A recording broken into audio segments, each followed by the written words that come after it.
حافظ آباد منشیات کے عادی افراد کے علاج کے لیے ہسپتال کا قیام ناگزیر۔ حافظ آباد سے ہمارے ڈسٹرکٹ رپورٹر محمد یاسین کی رپورٹ کے مطابق ضلع میں منشیات کی لت میں مبتلا سینکڑوں افراد زندگی کی قیمتی گھڑیاں کھو رہے ہیں، جو کم وسائل، معاشرتی ذلت اور خاندان کے بدنامی کے خوف کے باعث منشیات سے چھٹکارا پانا تو چاہتے ہیں، مگر علاقے میں علاج کی مناسب سہولت نہ ہونے کے سبب یہ افراد اپنی زندگی کو نشے کی دلدل میں پھنسا کر موت کے قریب جا رہے ہیں۔ ان افراد کو بچانے کے لیے اور انہیں دوبارہ باعزت زندگی گزارنے کے قابل بنانے کے لیے مقامی سطح پر علاج گاہوں اور بحالی مراکز کا قیام وقت کی اہم ضرورت بن چکا ہے۔ پاکستان کے بڑے شہروں میں سرکاری سطح پر منشیات کے عادی افراد کے علاج کے لیے سول ہسپتال اور بحالی مراکز قائم ہو چکے ہیں۔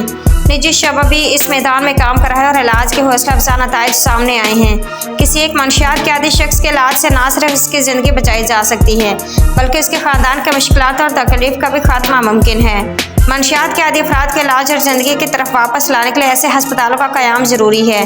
تاکہ منشیات چھوڑنے کے خواہش مند افراد کو مؤثر سہولیات فراہم کی جا سکیں۔